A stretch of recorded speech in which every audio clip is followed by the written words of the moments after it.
गुजर څوک دی؟ गुजर څه ته وایي؟ زه په خپله عثمان خیل یم، زمانه یې واوره. زه په قام باندې عثمان خیل یم. ګوجر د یوې مضبوطې قبیلې نوم دی، د یو مضبوط قام نوم دی.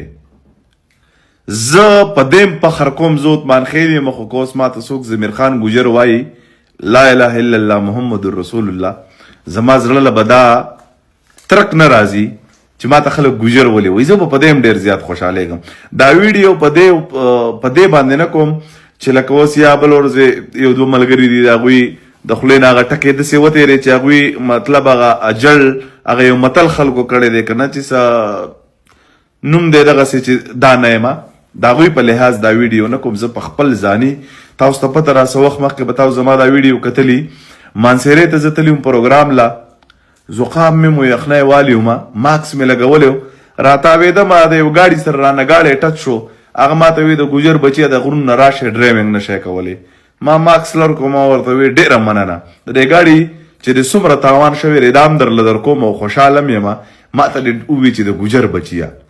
ګوجر مضبوط قام دی، ګوجر یو مضبوط نوم دی. ګوجر د مینې، د محبت، د غیرت نه یوه ډکه قافله ده. دا چرته هم څوک ماتولی نشي.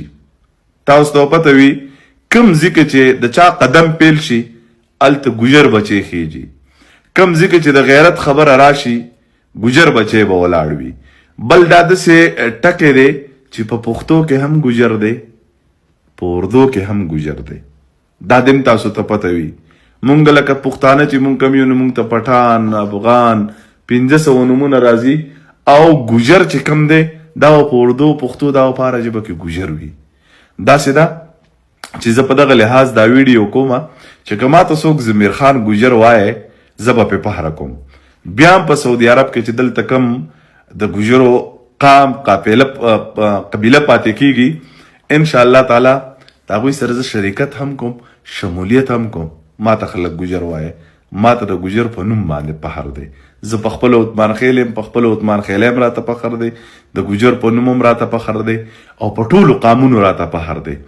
دا په دې نه، دا زموږ د کوم ملګرو نه که څه مسټیک شوي د په دغې نه، دا یو صحافي د ګوجر یو نوم پنجابي صحافي دی غالبا که پښتون دی، خو د ګوجر نوم یې بد یاد کړی. بیا هم ګوجر زنده‌باد، نن هم زنده‌باد، سبا هم زنده‌باد، کال بعد هم زنده‌باد. او که ماته څوک ګوجر وایه یو جهان مننه.